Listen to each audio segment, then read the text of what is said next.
I'm trying to make a film that's beautiful in itself, about beauty, about the source of the art, rather than everything that surrounds the art. Yeah, yeah.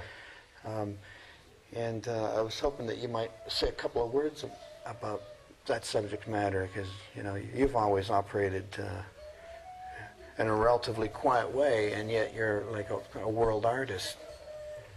Well, I tell you, one thing I would say about your film is that what would be really interesting for people to see is how beautiful things grow out of shit. Because nobody ever believes that. Everybody thinks that Beethoven had his string quartets completely in his head.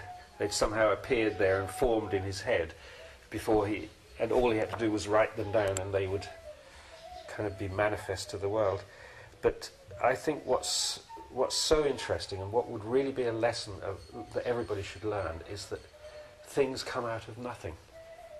Things evolve out of nothing. The tiniest seed in the right situation turns into the most beautiful forest. And then the most promising seed in the wrong situation turns into nothing.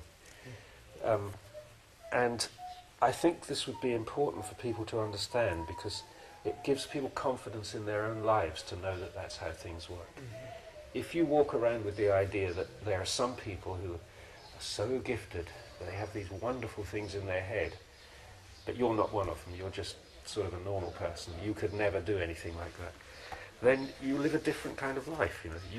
You could have another kind of life where you say, well, I know that things come from nothing very much and start from unpromising beginnings, and I'm an unpromising beginning, and I could start something.